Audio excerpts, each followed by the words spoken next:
Ghost in the Mirror by John Bellairs, Chapter 5. Hilda gently shook Rosarita awake the next morning.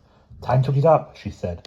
Rosarita yawned and sat up in bed. The fire was out and the room was frigid. A single candle gave a little dim yellow light. The window showed only a black square.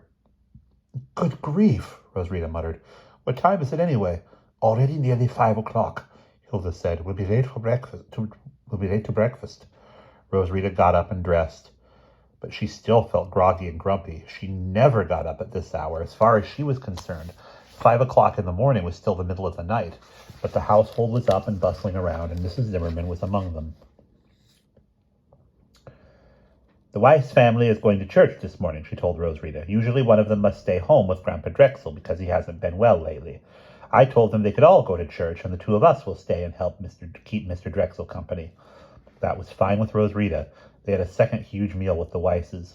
Mrs. Weiss took a tray to Grandpa Drexel, and the girls of the house all pitched in to tidy up after breakfast. Meanwhile, the men went out to see to the chores that had to be done on Sunday, the same as every other day: the feeding the animals, milking the cows, and so on. The sun came up finally, bright and clear in a cold blue sky. All the Weisses bundled up and piled onto a big wagon. Mrs. Weiss stayed behind for a moment to give some fussy last-minute instructions. "Papa will be fine. He will probably keep to his bed today. Just look in from time to time and see if he needs anything," she told them where all the food was, went to check on Mr. Drexel, and about 100 other details until Mr. Weiss called for her, and then she hurried out.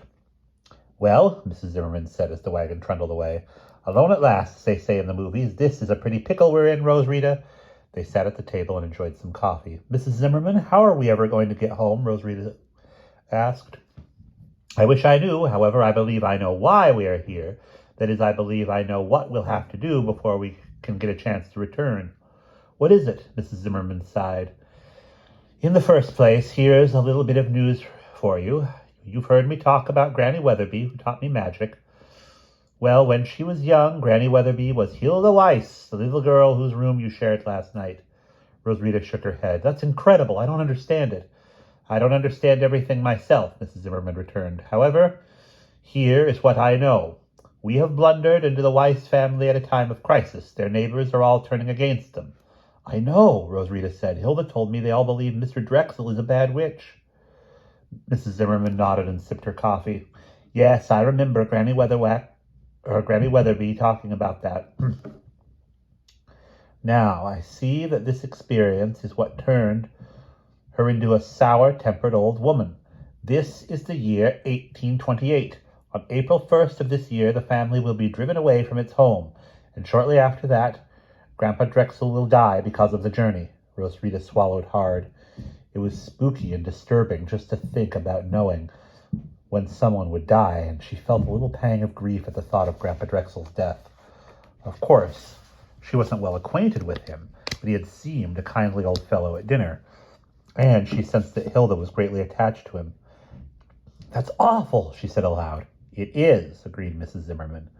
"You see, the Pennsylvania Dutch have a lot of odd superstitions. One of them is about April 1st. They see it as a very unlucky day, the worst day of the year, a sort of Halloween and Walpurgis night, and Friday the 13th all rolled into one.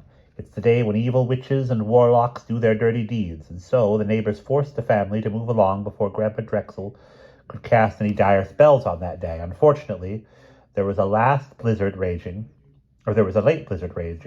and Grandpa Drexel caught pneumonia and died." "Can't we do anything?" Rosarita asked. "I hope so. You see, that is the reason we are here, or at least I think it is. Granny Weatherby said nothing about a great wrong that happened in 1898, but this is surely a great wrong.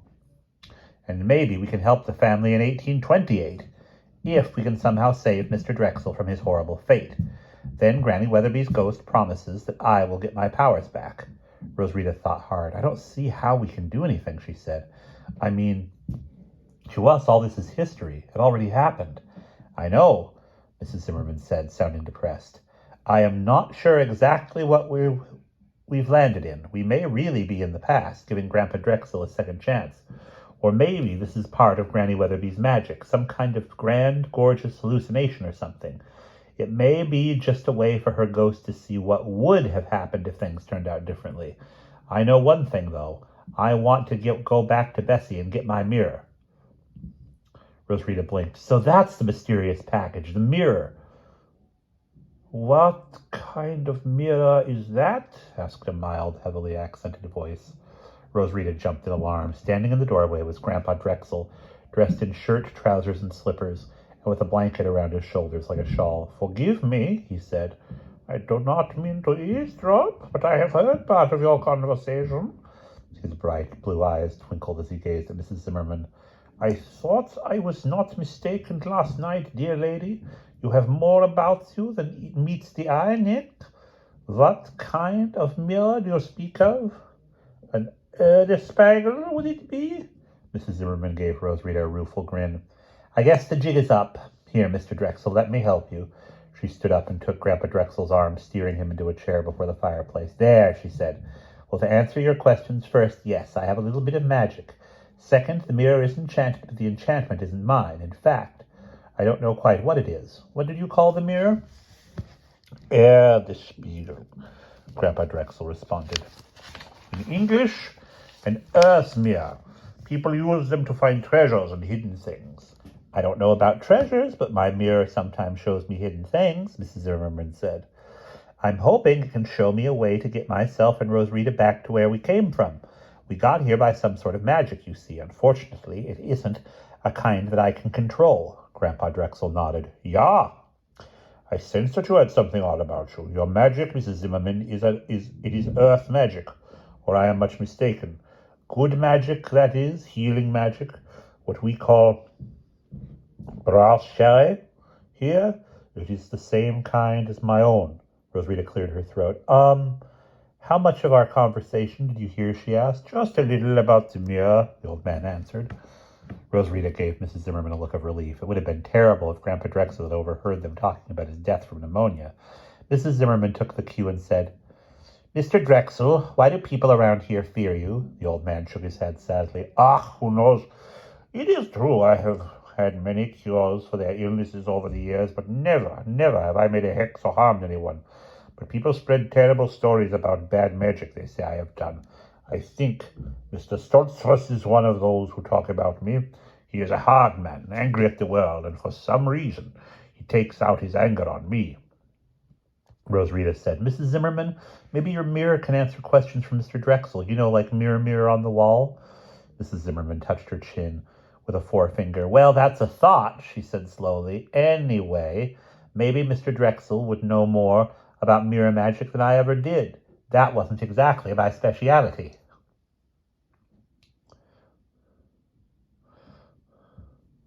Go and get the Erdespiegel, Mr. Drexel said. I will be all right here. Take the small cart and the mule, Nebby.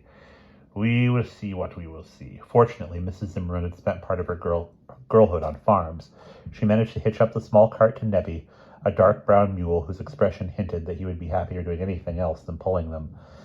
After Mr. Drexel insisted that he was perfectly fine, Mrs. Zimmerman agreed to let Rosarita come along on the expedition. It was a bright, cold day. They rumbled along the foot of the hill, and there Mrs. Zimmerman reined Nebby in. I don't trust myself to take us up there in this contraption, she said. Rosarita, how is your ankle today? Do you think you could climb up and get the mirror? I'd go myself, but this beast will head for home without someone at the reins who knows how to handle a mule. Sure, Rosarita said. She got the car keys from Mrs. Zimmerman and climbed up the hill. Soon she was panting, the frigid air keen in her lungs. Her ankle hurt, too, though it really was more stiff than sore. Still, she made good time. And before long, she had dived into the thicket where poor Bessie waited. She unlocked the car and carefully wrapped the mirror out of the back seat. Then she had to go downhill without dropping and breaking it. Going down took considerably longer than climbing up. I hope we can get home before the Weisses get back, she said as Mrs. Zimmerman turned the carriage. Don't worry about that, Mrs. Zimmerman said. Church meetings were long affairs back in the 1820s. We probably have ours yet. Nebby was in a better mood as soon as he realized they were heading home. He clopped along briskly. The snow was so bright that it hurt Rosarita's eyes, and soon she was squinting. They arrived at the Weiss farm, and Rosarita watched as Mrs. Zimmerman unhitched the carriage and took care of Nebby. rubbing him down and giving him a few extra handfuls of oats. Then they went back into the kitchen where old Mr. Drexel sat in the rocking chair where they had left him, comfortably dozing. He woke up as the two of them came in. Rosarita added some wood to the fire, and for a few minutes she and Mrs. Zimmerman warmed themselves. Finally, Mrs. Zimmerman carefully unwrapped the mirror. Mr. Drexel took it from her and looked at it critically. "Ja," he said at last. "This is an Erdspiegel. The frame is mahogany and the glass is backed with silver. If you hold the mirror just right, you can see some things written on the back plate, you see?" Mrs. Zimmerman leaned close to examine the place Grandpa Drexel indicated. "Really? Funny, but I never noticed any writing before. Of course, I never really had much reason to inspect the back of the mirror. Yes, now I can see the marks, but I can't read what they say." Rosarita looked on curiously. Grandpa Drexel had the mirror face down and tilted it, catching the firelight at various angles. She could barely make out a few scratchings on the back, a circle, a cross, some marks that might have been letters. It is not meant to be read easily. I would have to study the inscriptions to know what sort of spell this is, Grandpa Drexel said, but that can wait. Show me how you have used it, Mrs. Zimmerman, please. Mrs. Zimmerman took it from him and set it up on the table, leaning it back against a tall, heavy earthenware jug. She braced the edge with the butter dish and the sugar bowl so the mirror would not slip forward. Then she hesitated. After all, she had not really summoned the magic to begin with. It had sort of just happened. She was not at all certain she could use the mirror in any constructive way now, and she was a bit uneasy about what might occur, but then she thought if she didn't at least try, they might never know. "All right," she said at last, "I'm going to look into the mirror and concentrate on a spirit that has appeared to me. It is the spirit of, well, an old woman named Granny Weatherby. I'm going to hope that she will appear and offer us advice on our problems." "Good," Grandpa Drexel said. "I and Rosarita will watch and be quiet." Rosarita moved over to stand beside Grandpa Drexel. Now that they were actually going to begin this spooky stuff with the mirror, she felt a little afraid. From where she stood, she could see the mirror in front of Mrs. Zimmerman. Mrs. Zimmerman was almost in profile to Rosarita, but she could see Mrs. Zimmerman's face reflected in the glass. For a long time, Mrs. Zimmerman simply sat there, staring into the mirror. Then something began to happen. At first, Rosarita noticed little flickers of color at the edges of the mirror. These were weak flashes of rosy pink and more frequent ones of pale icy blue. Gradually, these got stronger until the whole surface of the mirror shimmered with changing colors. Then the skin on Rosarita's neck and arms prickled. A face was forming in the mirror, and it was not Mrs. Zimmerman's face. Rosarita shivered. The face in the mirror was that of an old, old woman. She had a scowling brow and a mouth turned down from years of sorrow. The image was translucent. Behind it, Rosarita could faintly see the reflected face of Mrs. Zimmerman. The lips of the old woman moved, and a ghostly voice whispered from the mirror, "I hear you." Rosarita groped for Mr. Drexel's hand. He took her hand in his and gave her a reassuring squeeze. Mrs. Zimmerman was speaking now. "Tell us what to do." "You already know," the ancient whispery voice said. "Help the Weiss family. Then you may return, and you may find your lost magic again.